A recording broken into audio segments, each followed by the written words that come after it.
प्रिय विद्यार्थियों, मैं डॉक्टर श्रीमती कैलाश पुरोहित, एसोसिएट प्रोफेसर हिंदी, बाबू शोभाराम राजकीय कला महाविद्यालय अलवर, आपके साथ मलिक मोहम्मद जायसी के काव्य पद्मावत की चर्चा कर रही हूँ, व्याख्या कर रही हूँ।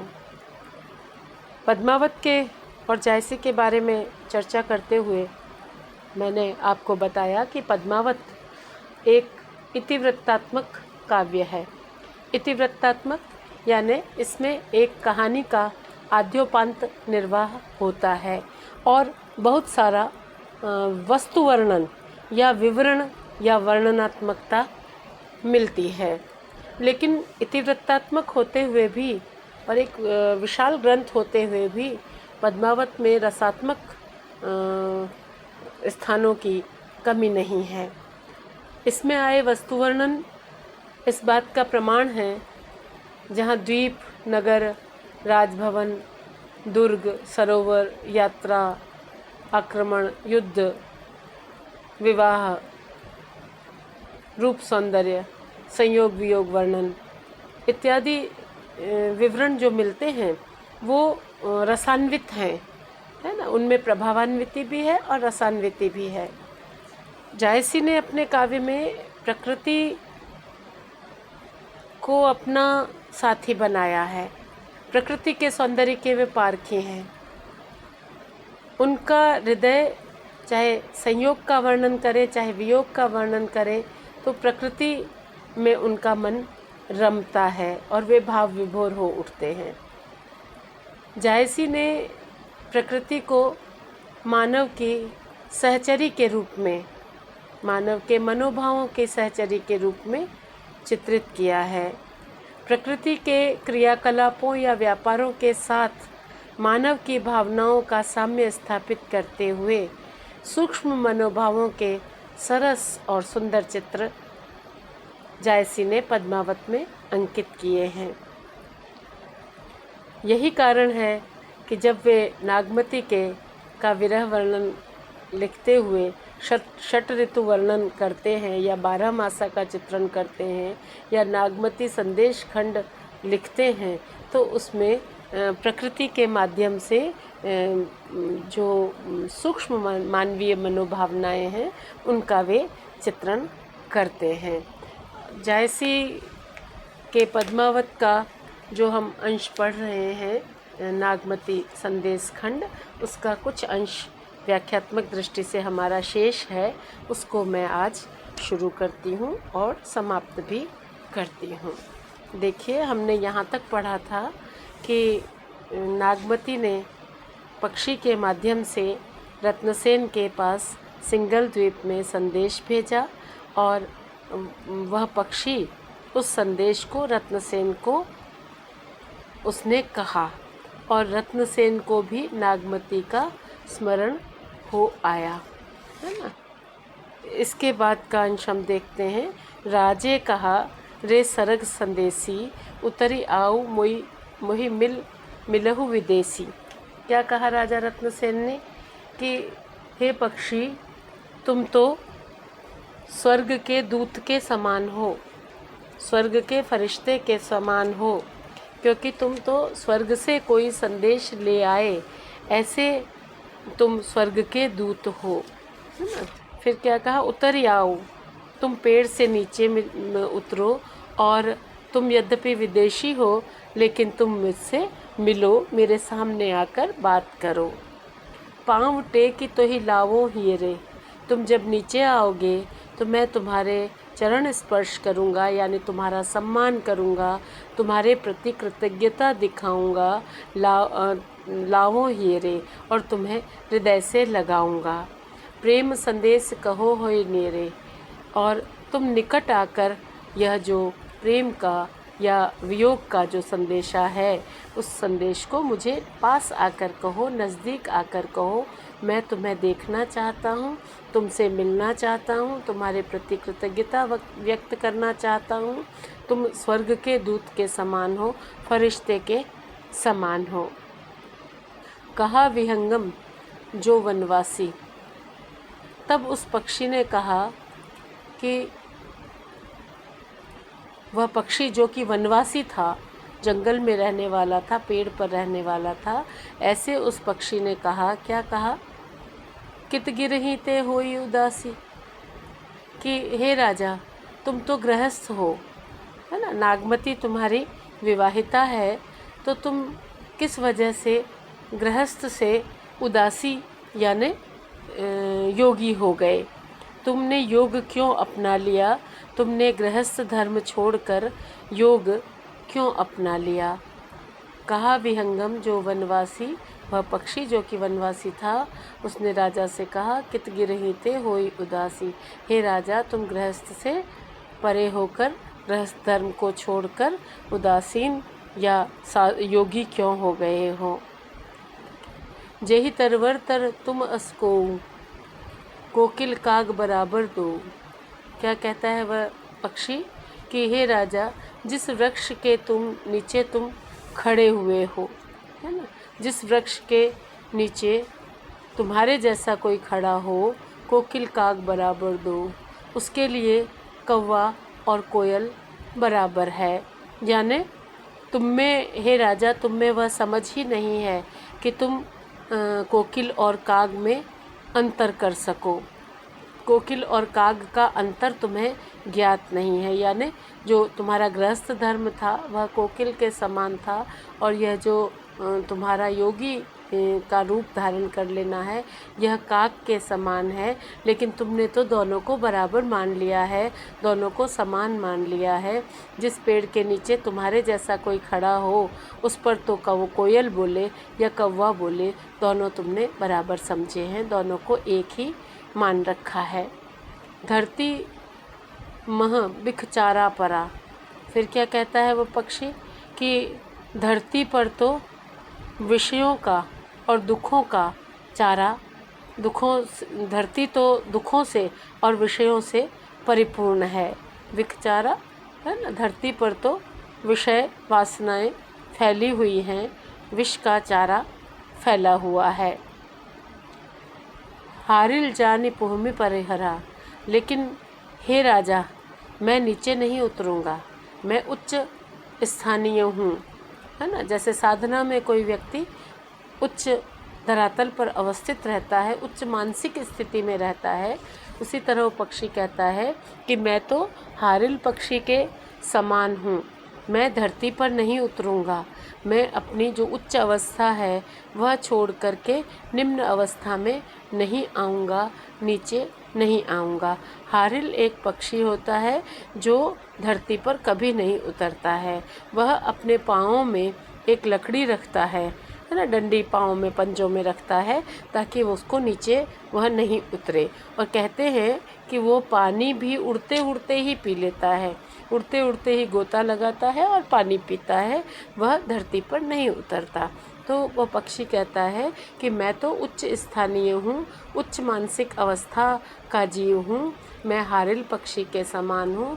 मैंने पूहमी परिहरा, मैंने धरती पर उतरना छोड़ दिया है, धरती का परित्याग कर दिया है, क्योंकि धरती पे तो विष का दाना चारों ओर गिरा हुआ है, यानी विष ही चारों तरफ है, जिसको मैं निम्न अवस्था की जो चुग्गा है पक्षी के लिए, वो नीची मानसिक अवस्था है। तो उस नीची मानसिक अवस्था को मैं ग्रहण नहीं करता हूँ, मैं उच्च मानसिक अवस्था में रहता हूँ। फिरो वियोगी डारही डारा। फिर क्या कहता है वो पक्षी कि मैं तो वियोगी हूँ, योगी नहीं हूँ। हे राजा तुम योगी हो, तुमने गृहस्थ धर्म छोड़ा, तुम में बहुत समझ नहीं है, तुम्हारे लिए कोकिल और काक दोनों बराबर हैं, लेकिन मैं वियोगी हूँ और डार ही डारा, मैं पेड़ पेड़ पर घूमता हूँ, डाल डाल पर घूमता हूँ, मैं एक स्थान पर नहीं रहता हूँ, मैं बंध कर नहीं रहता हूँ, मैं मुक्त हूँ, है ना। करो चले कह पंख सवारा, ऐसा कहकर वह पक्षी करो चले कह पंख संवारा, चलने के लिए यानी उड़ने के लिए अपने पंख ठीक करने लगा, उड़ने के लिए अपने पर तौलने लगा। अपने पंखों से उसने ऐसी प्रक्रिया की, पंखों को खोला, पंखों को तैयार किया, है ना, अपने पंख संवारे या अपने पर तोलने लगा उड़ने के लिए। वापस उस पेड़ को छोड़कर जाने के लिए। जीवन की घड़ी घटत नित जाई। क्या कहने लगा वो कि जीवन की घड़ियाँ नित्य ही घटती जाती हैं, है ना। जीवन शनै शनै क्षण प्रतिक्षण जीवन रीतता जाता है, बीतता जाता है, जीवन नष्ट होता जाता है, समाप्त होता जाता है। सांसिन जीव है देवसन नाही। फिर क्या कहता है वो कि प्राण जो है वो सांसों में है, दिनों की गिनती में नहीं है ना। सांस ही जीव है, प्राण तो सांसों में है, सांसों में समाये हुए हैं। दिवसन नहीं, दिन में नहीं है, दिनों में नहीं है। जो लही फेरी मुक्ति है, परो न पिंजर माह, है ना। कुछ विचारणीय बात, कुछ विचारणीय बिंदु, कुछ दार्शनिक बिंदु, जीवन के प्रति कुछ दार्शनिकता वह पक्षी रत्नसेन से कहता है। क्या कहता है?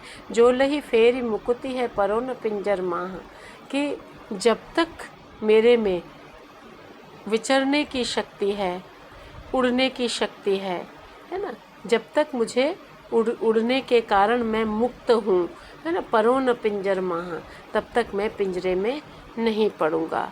जब तक मेरे भीतर विचरण करने की मुक्ति मुझे मिली हुई है ना, मैं मुक्त हूँ, मैं बंधन में नहीं हूँ, मैं बंधन में नहीं पड़ूँगा। जो लही फेरी मुक्ति है, जब तक मुझे विचरने की मुक्त अवस्था प्राप्त है, तब तक मैं पिंजरे में नहीं पड़ूँगा। जाऊँ बेगी घरी आपनी, जहाँ बिंज बना। फिर क्या कहता है कि अब मैं तो अपने वन की तरफ जाता हूँ, जहाँ मेरी जगह है, जहाँ मेरा स्थान है ना। जही बीच निबाह, दो पाठ मिलते हैं। जहाँ बिंज बना भी मिलता है कि विंध्य वन में जहाँ मेरी स्थली है, जहाँ मेरा निवास है, वहाँ मैं जाता हूँ। या जही बीच निबाह, जहाँ मेरा स्थान है रहने का, मैं वहाँ प्रस्थान करता हूँ, मैं वहाँ के लिए गमन करता हूँ, मैं वहाँ के लिए उड़ान भरता हूँ। अगला अंश देखते हैं। कहीं सो संदेश विहंगम चला। इस तरह नागमती के वियोग का संदेश दे करके रत्नसेन के मन में चित्तौड़ की स्मृति जगाकर वह पक्षी उड़ चला। आगी लाई सिगरेव सिंघला, और मानो उसने नागमती का वियोग वर्णन क्या कहा कि उस वियोग की ज्वाला से सारे सिंघल द्वीप में आग लग गई। घड़ी एक राजे गोहरावा, घड़ी भर तो राजा ने उस पक्षी को पुकारा, बुलाया, आवाज़ दी, उसे वापस आने के लिए याचना की। भा अलोप पुनि दृष्टि न आवा, लेकिन वह पक्षी तो ऐसा लुप्त हुआ, ऐसा उड़कर गया कि दोबारा वह दिखाई नहीं दिया, दोबारा वह राजा की नज़र में नहीं आया। पंखी नाउ न देखो पाँखों। क्या कहता है राजा कि उसका नाम तो पक्षी होना सार्थक है ना। उसका जो पक्षी था, उसके पास पंख थे, इसलिए उड़ जाने के बाद वह उसका एक भी पंख दिखाई नहीं दिया। पंखी नाव न देखो पाँखों, राजा रोई फिरा के सांखों। और इस तरह वह राजा रो करके सोचता हुआ, विचार में पड़ता हुआ लौटा। राजा आखेट के लिए जंगल में गया था, वहाँ पेड़ के नीचे बैठा हुआ था।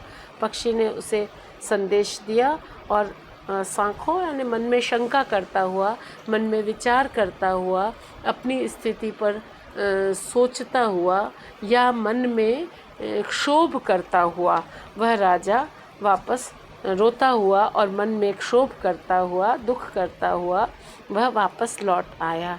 पंखी नाव न देखो पाँखों, राजा रोई फिरा के साखो। जस हेरत यह पंखी हेराना, दिनेक हमो अस्करब बयान। क्या क्षोभ हुआ राजा को, क्या शंका हुई, क्या उसने सोचा कि जस हेरत यह पंखी हिराना, जैसे मेरे देखते देखते यह पक्षी उड़ गया है, विलुप्त हो गया है या हेराना अदृश्य हो गया है, वैसे ही दिनेक हमहु अस्करब पयाना, ऐसे ही किसी दिन हमें भी प्रयाण करना है, ऐसे ही हम भी एक दिन इस दुनिया से चले जाएंगे, ऐसे ही एक दिन हम भी मृत्यु को प्राप्त होकर दुनिया से चले जाएंगे।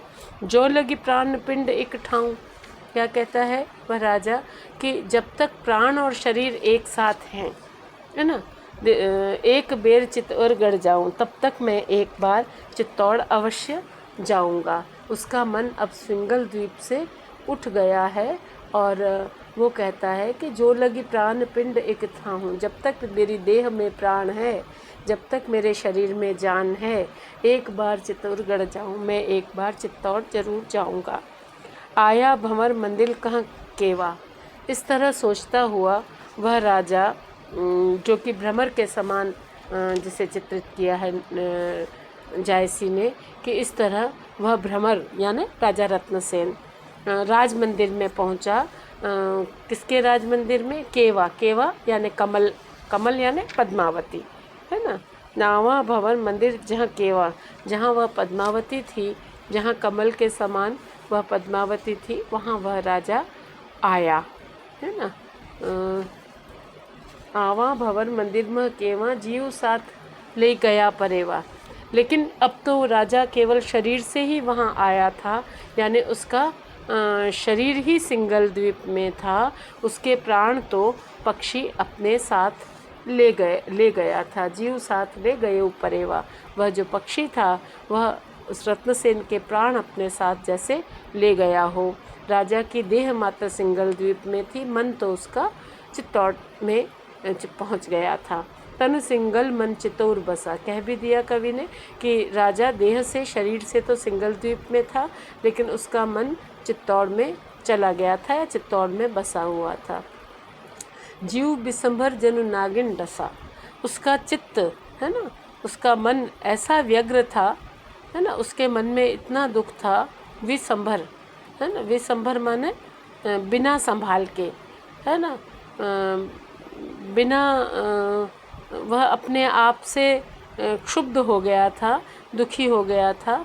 तो विसंभर बिना संभाल के, अपने मन को जब वह नहीं संभाल पा रहा था, अपने मन को ठीक नहीं रख पा रहा था, तो इस तरह वह ऐसा हो गया वह राजा जनु नागिन डसा, मानो उसको कोई विष व्याप्त हो गया हो, मानो उसको नागिन ने डस लिया हो।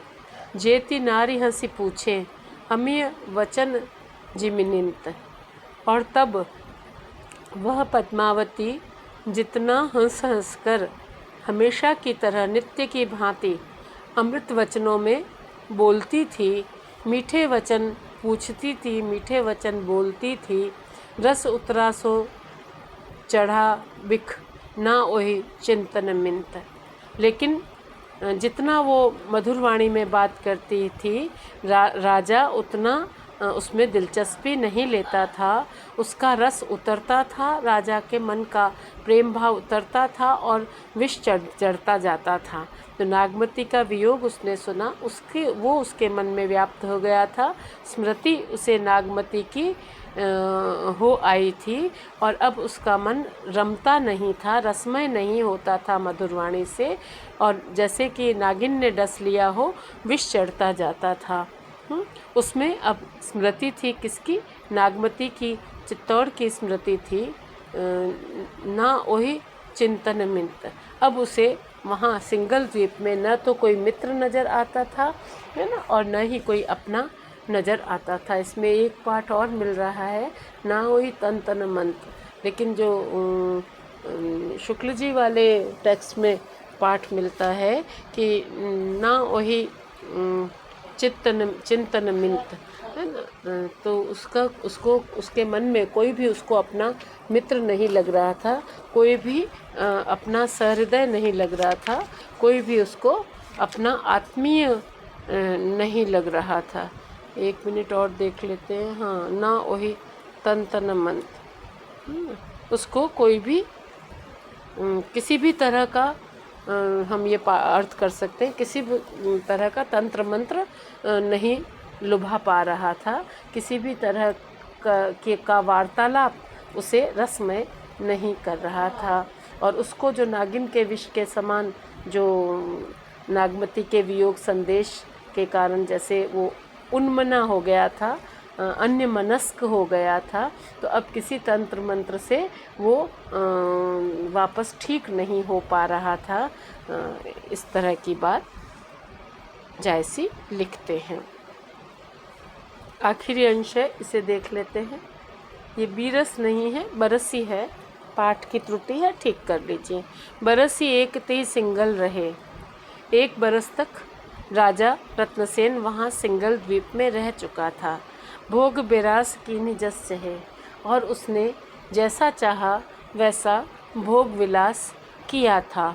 भा उदास जीव सुना संदेशो, जैसे ही उसने नागमती का संदेश सुना उसका मन उदास हो गया। ठीक है। संवरी चला मन चितौर देसु, और वह अपने मन से संवरी स्मरण करके, मन में उसके स्मरण आया, पहली बातों का स्मरण आया, याद आई, और उसका मन चित्तौड़ देश में चला गया।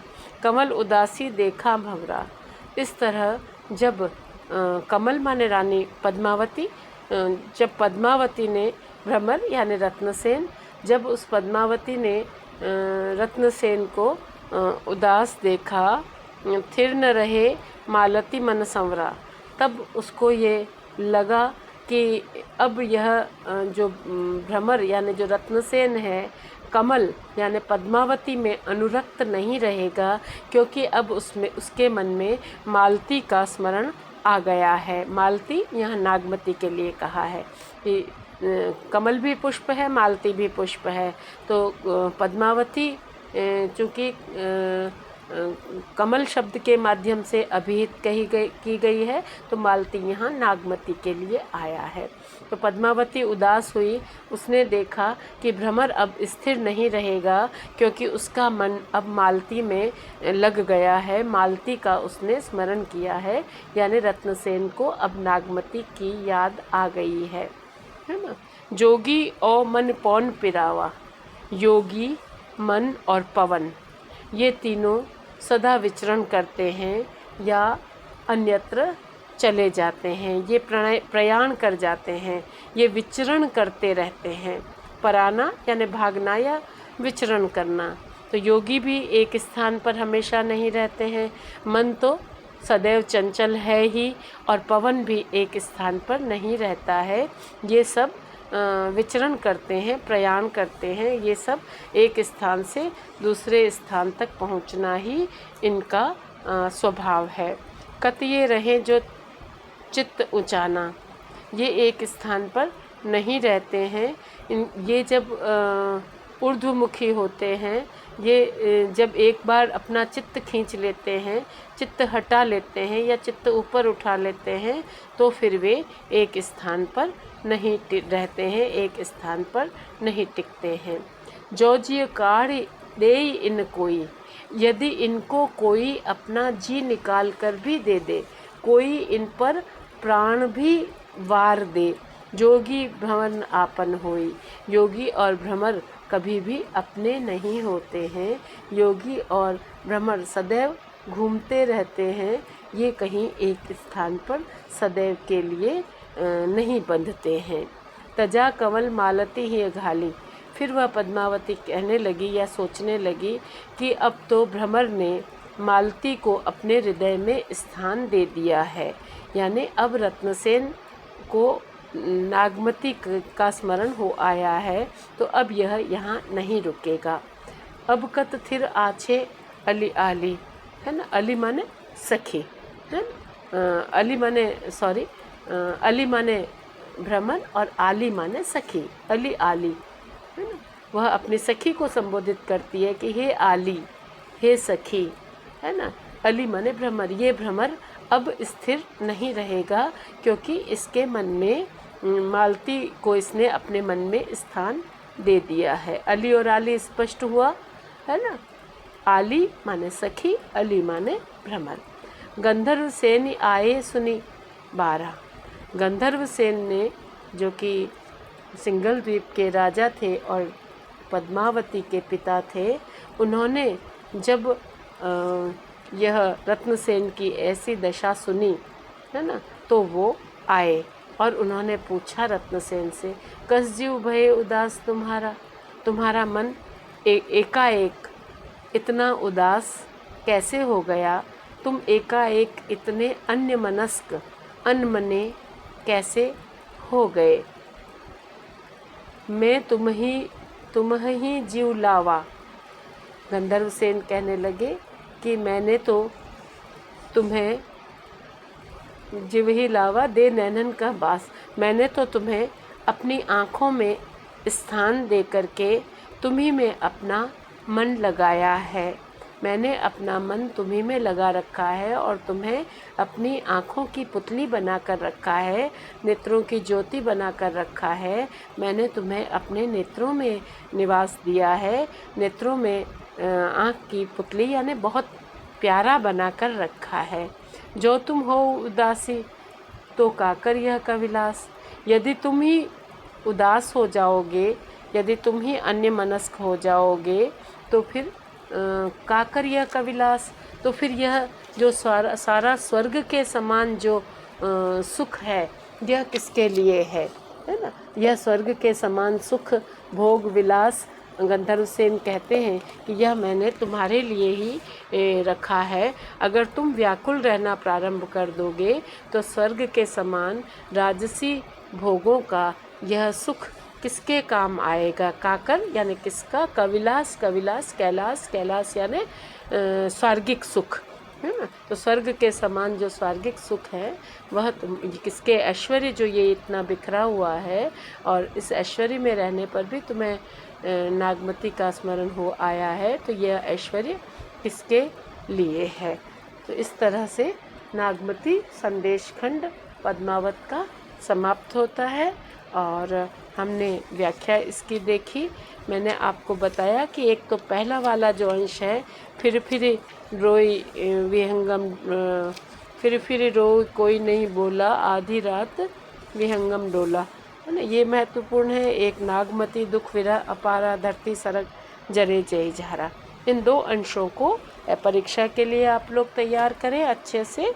इनमें से कोई व्याख्या ये महत्वपूर्ण है तो परीक्षा की दृष्टि से इसे तैयार करें। ठीक है, आज के लिए इतना ही। आप सबका बहुत बहुत धन्यवाद।